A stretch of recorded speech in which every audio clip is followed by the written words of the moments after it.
We stand at a dangerous crossroad.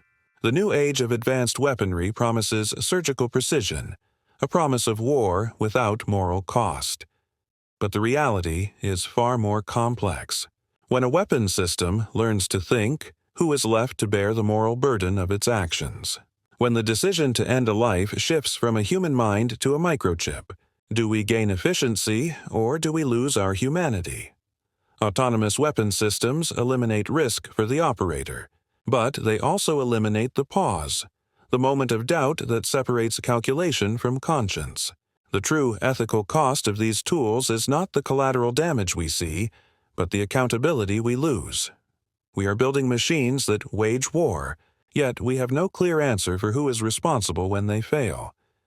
This isn't just about strategy or defense. It's about control, responsibility, and the very definition of conflict in the 21st century.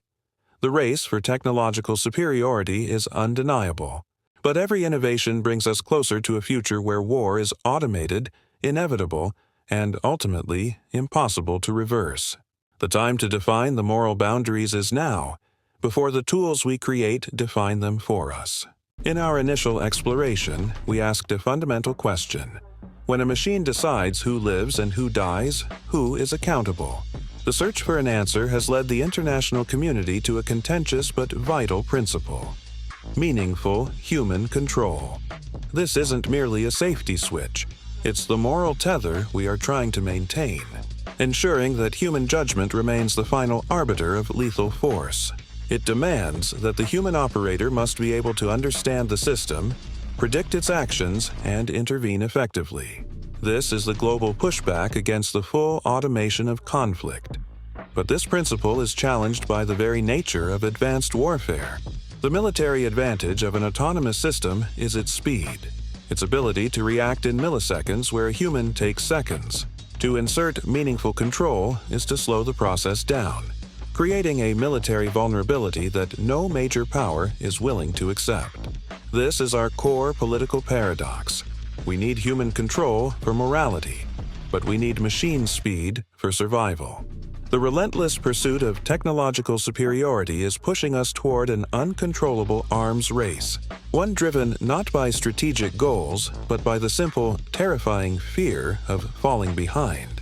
Without a unified international convention, without clear, binding restrictions, we are collectively authorizing a future where conflicts are triggered and concluded by autonomous systems long before human deliberation can even begin.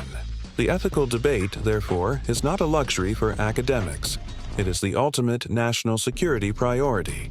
It is a defense of human sovereignty over our destiny.